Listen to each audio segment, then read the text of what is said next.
شاء الله هنتكلم النهاردة عن الخطوات الترددية أو اللي بيسموها الإن أند أوت، اللي هي ممكن تكون 3 إكسات ورا بعض، أو ممكن تكون 3 فيرتيكالات ورا بعض، بتكون المسافة ما بينهم على الأقل 3 متر. يعني إن هي اسمها إن أند أوت أو خطوة ترددية، بمعنى إنه الحصان بينزل ويطلع. أوكي، نص خطوة بيسموها، فالحصان بينزل ويطلع، عشان كده بيسموها خطوة ترددية. الحصان بينط وبعدين يرجع وبعدين ينط وبعدين يرجع.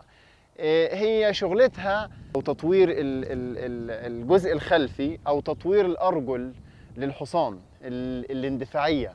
يعني هي بتطور الاندفاع الخلفية للحصان، وبتشتغل على ذهن الحصان ولياقته، وبتشتغل كمان على لياقة الفارس. طيب، احنا هنشوفها النهارده مع بعض، ديت مهمة جدا. بس انا دايما ما احب ابدا ان هي يعني ترتفع الخطوات الترددية دي عن يعني اكتر حاجة متر. اوكي، لانه هي زي ما قلت انه هي خطوة مش محتاج منها ان الحصان يبذل مجهود كبير، قد ما محتاج انه ذهنه يشتغل فيها ويبدأ يفكر في انه ازاي ينزل ويطلع وينزل ويطلع. وشغلها الشاغل ان هي بتقوي الخلفيه وتطور الاندفاع بتاعها. تمام. هبدا انا شويه كده. طبعا لازم نبدا باكس اكس في البدايه، ما ينفعش نحط الثلاثه ورا بعض ونفاجئ الخيل بيها. ونفس الكلام برضو لو اتكلمنا في الجيمناستيك، ما ينفعش نحط الجيمناستيك كل مره واحده. فدايما بنشتغل خطوه خطوه، ستيب باي ستيب، بحيث ان الحصان يتعود ويبدا يفكر. لانه انا يهمني ذهن الحصان اكتر من عضلاته، علشان ما نتخانقش مع بعض. انا بس هبدا احمي حصاني. البدايه انه في الووك، لو انا داخل على تمرين، لازم اتعلم ان حصاني يسمع لي، او لازم اطول بالي ان حصاني يسمع لي في الووك. وبعدين ابدا اطلب منه التروت. اوكي، يسمع لي يمين ويسار، يسمع لي يمين ويسار، بحيث ان انا مش عايز ابدا ان انا اقعد احارب مع الحصان، ومش عايز يكون كل همي اني لما اروح للحواجز انا محتاج ان انا لما اروح للحواجز تكون الدنيا جدا لطيفه وسهله. كل ده بيحصل بشويه الشغل الارضي دول. هبدا شويه تروت.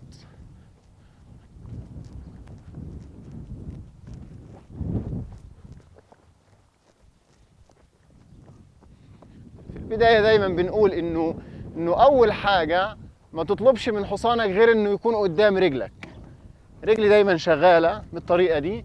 حصاني بس يعني لسه يا دوب صاحي او لسه بادئ، فبس بقول له اتحرك شويه، خليك قدام رجلي. ما بقعدش العب بايدي كتير. اداني راسه بالطريقه دي خير وبركه. ما ادانيش، ما بفكرش في وضعيه الراس اكتر من ان انا اتحرك. اوكي، وبعدين تاني اقول له اتحرك. بس بلعب بصوابعي كده في البت، وبعدين افكه تاني. اوكي، برضو ايد اهم حاجه. انا دايما بقول لازم الايد تكون ناعمه، لازم الرجل تكون اقوى من الايد. اوكي،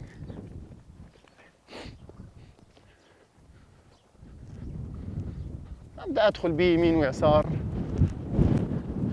انا ما بحبش ابدا الشغل اللي جنب السور. عمر الشغل الاكاديمي ما بيبقى جنب السور ابدا. انا بشتغل زي ما انا كده وباي. اوكي، كاني في كورس بالظبط. ابدا اشتغل يمين ويسار يمين ويسار، ستريت لاين. بعدين ادخل في دايره.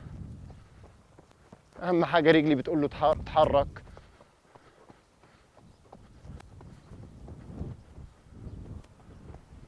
اقدر اغير الدايره بالطريقه دي. بعدين ندخل في دايره هناك. كل ده انا باهل حصاني انه يسمع لي، ينتقل منه الكنترول لي انا، يبدا يسيب لنفسه علشان اقدر ادخل على الحواجز وانا مطمن. احس ان انا استكفيت لحد ما من التروت. خلاص ابدا استعد للكانتر. اوكي، الاستعداد للكانتر، يمكن بعض الناس او حنين قالت لنا انه عايزين نعرف يعني ايه استعداد للكانتر او ازاي يطلع الكانتر.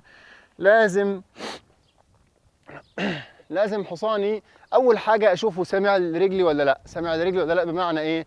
انه لما اقول له رجلي يتحرك، المفروض يتحرك لقدام. كده مش سامع، مش هينفع اقعد احارب معاه عشان يطلع كانتر. الاول ابدا بس اقول له ها. الخصر مع الرجل بتساعد في الكانتر. الخصر مع الرجل بتساعد في الكانتر. اوكي، نعمل ووك تاني. هوب. مش هينفع ابدا ابدا اني اجي اطلب من حصاني كانتر وانا عامل كده. الخصر مهم جدا، الجلسه مهمه ان انا ابدا اعمل كده مع الرجل. اوكي، فخلينا نشوفها تاني. هوب. ها، بحاول ابلغ لكم بحركه الخصر علشان تقدروا تشوفوها. اوكي، طبعا الخطوه ديت في البدايه انا مش عايزها. طبعا انا عايز اكون اكتف، زي ما قلت ان انا محتاج ان انا اخلي حصاني قدام رجلي. اوكي، قدام رجلي قدام رجلي. ها. من غير اي عراك ولا حاجه بالايد. اهم حاجه حصاني يبدا يفرد. لو عندك حصان عنده مشكله في انه يتحرك، ابدا يعمل فورورد سيت. ابدا اتحرك. طيب حصاني ما اتحركش بكده، اقدر اعمل رايزنج كانتر. ها، كده هيبدا يتحرك. ها. اوكي، الرايزنج كانتر لو عندي حصان تقيل زي ارمن، فالرايزنج كانتر ببدا اضغط برجلي كده عشان يتحرك. اوكي، بس بقول له فك، اتحرك. اوكي، ابدا انزل تروت. او باي، اغير الاتجاه. الرايزنج كانتر هكلمكم حنين تفكرني ايه اهميته عشان اكلمكم عليه. هبدا تاني اتحرك. 1000 مرة بقول انه انا بحس ان الخيل بتمشي بالايحاء. طول ما هي عرفت انت عايز ايه بتبدا تسمع لك. هي مش عايزه تتخانق. اوكي، حصاني بحاول اقول له اتحرك ما بيتحركش، فهبدا اعمل رايزنج كانتر. ها.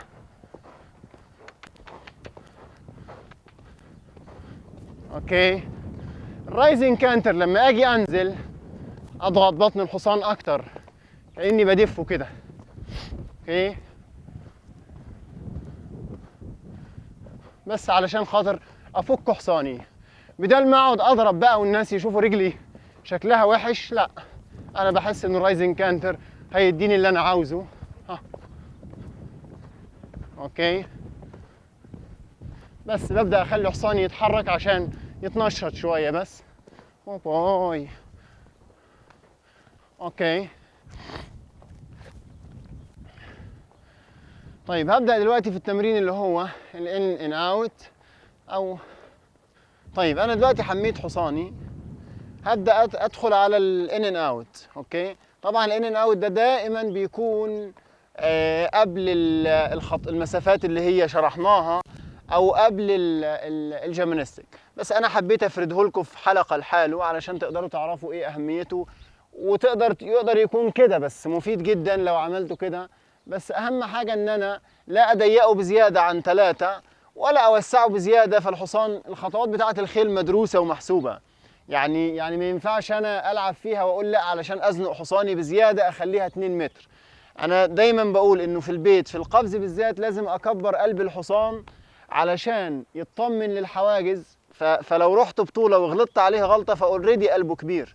انما لو هنا ببدا اكل من قلبه واحطه في حتت وحشه واضيق له المسافات على اعتقاد ان انا باهله انه يكون شاطر، والكلام ده كلام جدا غلط. حصان لو ما عندوش قلب مش هيقفز، حتى لو كان عنده امكانيه يقفز السور ده. ما عندوش قلب ابدا مش هيقدر يروح حتى الاكس. فهبدا ادخل على الاكس. طبعا انا قلت انه مبدئيا لازم اخدها واحده واحده. اوكي، هبدا ادخل على الاكس. طبعا احنا دلوقتي هنبدا نخليها تروت او كانتر زي ما انتم عاوزين، لانه انا المسافه دي مسافه كانتر اللي هي الخشبه دي، بس انا هحاول اخدها على تروت باكتف تروت شويه.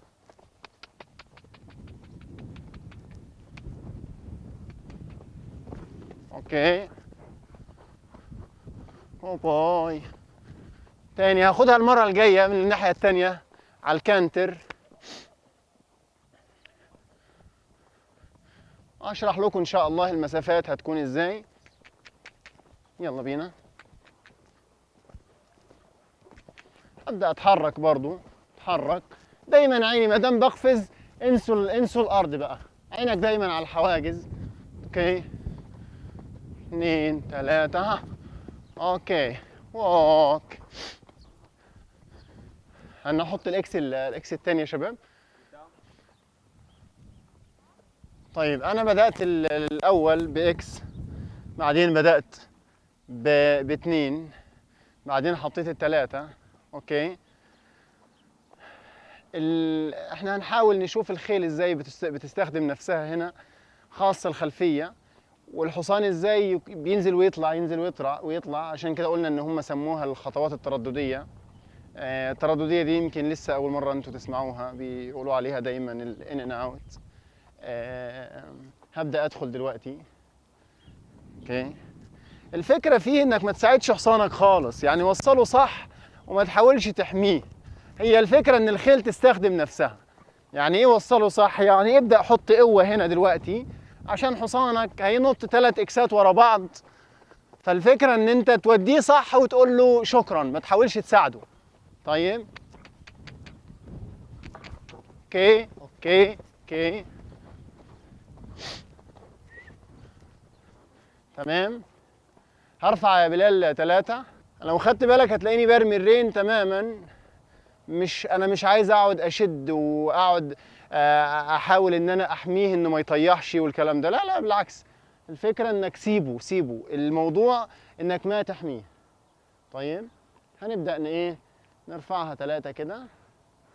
طبعا انا دايما ما بحبش انه في الان ان اوت ترفع بزياده، وهناخدها لكم على الفيرتيكالات برضو، على الهادي برضو باذن الله، عشان تعرفوا قد ايه اللي نقدر نرفعه في الحاجات دي.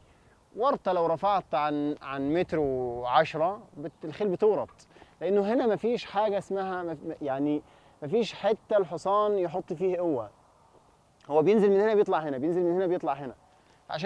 عشان كده بينزل ويطلع ينزل ويطلع، مفيش حته يفكر. فاوقات لو لقى نفسه اتزنق بيختار ان هو يزوغ او يقف. فما فيش داعي ان انا اقعد اكل من قلب الخيل في التمرينات ابدا. التمرينات ما اتعملتش عشان تاكل من قلب الخيل، التمرينات اتعملت علشان تقوي الخيل، تخليها تثق في نفسها، تعلمها وتكبر قلبها زي ما قلنا. طبعا الحصان ده تقيل شويتين. طيب هدخل دلوقتي. اوكي خلاص انا باصص على اخر حاجز ورجلي شغاله. ها ها ها. اوكي اليد ملهاش علاقه ابدا في التمرين. اهم حاجه زي ما قلت ان انا اوصل حصاني صح واركز معاه واخليه يركز. اوكي عيني دايما بتلمح كده، رادار. طيب اهو. اوكي طيب هرفعها شويه من فضلكم يا بلال محمد، هرفعها 3 فوق. يعني هي الفكره انه انا باهي الحصان، مفيش داعي ابدا ابدا اضايقه بايدي، ولا ايدي بتعمل حاجه. ايدي اوقات بتتدخل تدخل جدا مؤذي، اوقات بتخلي الخيل تخاف. انا ما دام وصلت هنا صح هروح لحد هناك صح. تمام. فهبدا ارفعها شويه. طبعا كل ما ترفع الفكره ان الخيل بتشوف ال3 حواجز كانهم حاجز واحد، بتشوفهم قدامها. يعني ما تستسهلوش الموضوع مع الخيل. اوكي طيب خلاص. يعني الشباب عملوا حاجه حلوه، يمكن عملوها بدون قصد. يعني كان دايما يقول لي انه خلي الاكس الاول اكس ترحاب. يعني ايه ترحاب؟ يعني خليه واطي، ما تخليهوش عالي، خليه كانه بيرحب بالحصان. طيب حتى يمكن بتشوفوها في الحواجز في البطولات، دايما الرقم 1 بيكون حاجز كده ايه صغير، ما بيبداوش مثلا بيه بارتفاع عالي. فالافضل، يعني شكرا للشباب انهم عملوه كده، فالافضل ان انا اخلي المدخل دايما حنين، ما احاولش. يعني لو انا عايز ارفع في الاخير ارفع ورا، انما ده لازم الحصان يروح له وهو مطمن. اوكي هبدا تاني بالشوط. هنا برضو ببدا احرك حصاني. الحين حصاني وانا رايح بس عشان اعمل دايره، حسيت ان هو قال لي انا مش عايز ادخل، ما اعرفش ليه يعني. بس لما يقول لي مش عايز ادخل هقول له لا، توكل على الله كده، احنا مع بعض والدنيا سهله، وتحرك تحرك تحرك. اوكي. مين قال لك انه مش عايز يدخل؟ كل حاجه بيعملها الحصان احنا بنسمعها كلمه. يعني لو فجاه حسيت انه كش، فجاه حسيت انه عايز يروح يمين، فجاه حسيت انه مش عايز يروح للحاجز، كل ده هو بيقول لك انا قلقت، مش عايز اروح، ممكن يكون كان رايح فاضي المره اللي فاتت. فلا، قلت له لا، خلينا نروح تاني، اتحرك ما تخافش. اوكي. هبدا عيني برضو بتلمح الحواجز، بلف بطريقه لطيفه، حصاني متحرك. اوكي، ريلاكس ريلاكس. اوكي. لمجرد ان انا بدات احمسه بدا يتحمس اكتر، اتحمس بزياده. يعني هو قال لي انا قلقان، فروحت انا مديله بوش بزياده، عشان دايما بنقول البوش يكون على قد الاحتياج. طيب، الرجل تكون على قد الاحتياج، الحركه تكون على قد الاحتياج، مش يا اما ميت خالص يا اما مندفع بقوه. خلاص احنا عملناها دلوقتي فيرتيكال. الفيرتيكال شويه ممكن يكون صعب للحصان، او مش هنقول صعب، يعني الفيرتيكال واقف خط واحد، فبيبقى الحصان عنده خيار انه ممكن يروح يمين او يسار. طيب، يروح يمين او يسار. احنا عملنا الاكس وبعدين عملنا الفيرتيكال علشان بس نبدا ايه نشوفها مع الفيرتيكال وحركه الحصان ازاي هتتغير. اوكي، بسم الله.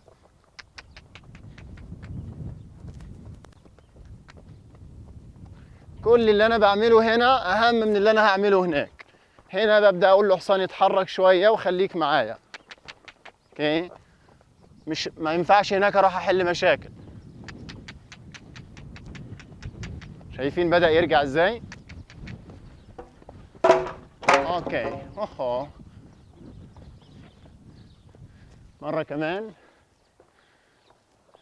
دايما الصح ان انا اسيبه، انا مش هعمل له اي مشكله، مع انه يمكن نفس الارتفاعات بتاعه الخشب، بس بتاعه الحواجز، بس الفيرتيكالات اصعب شويه. خلينا ناخدها مره كمان. الشطاره انه يطيح، يعني شطارتك انك تخليه يطيح عشان يتعلم هو يرفع ايديه. اوكي. طيب، مش انه طيح مصيبه، لا، هو ما كانش منتبه، كان مستسهل الاكسات، فالدنيا كانت بالنسبه له سهله قوي. فلما اتعملت فيرتيكال راح عليها بنفس طريقه الاكس، انه خلاص انا مش ههتم بزياده، فوقع في المصيده. تمام. لما دخل مره تانية قال لا، انا لازم انتبه بقى، لانه هو اللي راكب فوقي ده مش عايز يساعدني وانا اللي بتوجع، فلازم انتبه. مره كمان هنعملها ونشوف هو اتعلم الدرس ولا لا. اوكي.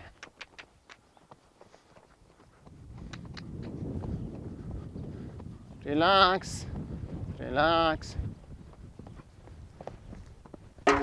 اوكي. طيب، هنعلي الاخير يا بلال وهنوسع شويه المسافه. ده 2 فوق.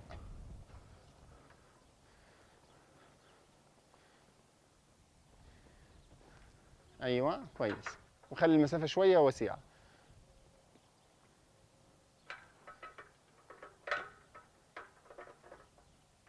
حبه كمان. اوكي، اوسع شويه هنا.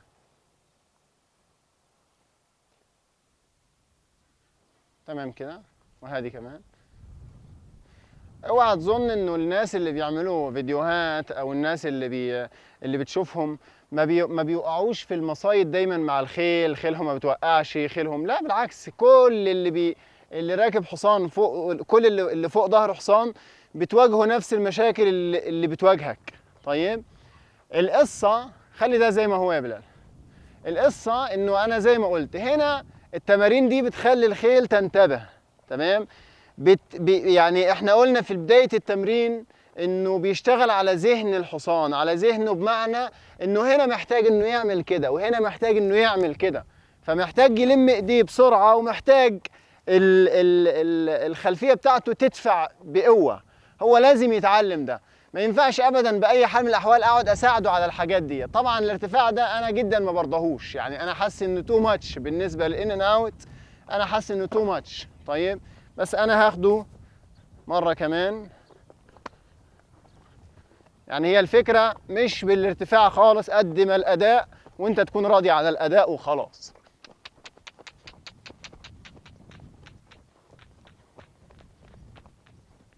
اوكي اوكي اوكي اوكي.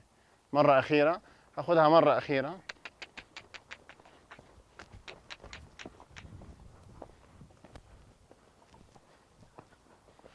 مش هينفع ادخل ابدا وهو حصاني بيقعد يتعارك معايا. طيب كده ما ينفعش اروح للحاجز. اوكي اوكي. انا بحاول اختلق مشاكل علشان اقول لكم حلها ايه. طيب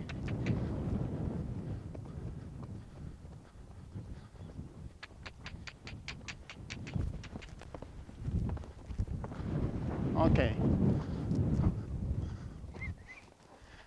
اللي لاحظتوه انه بيحاول يروح الجهة التانية شوية، فامسك انا الجهة العكسية المرة دي، وهاخدها مرة واحدة عشان مش عايز اتعبه اكتر من كده. هبدأ امسك الجهة اللي هي دي.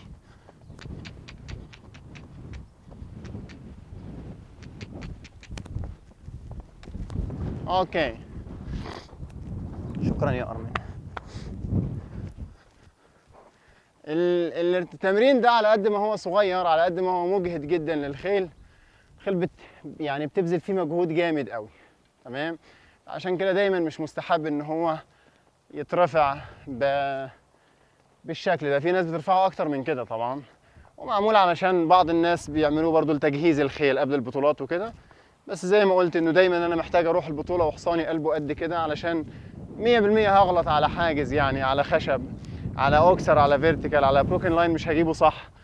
فلو كان حصاني قلبه كبير هيقدر يساعدني ويقدر ايه يحل المشكلة. شكرا يا حنين. شكرا يا شباب.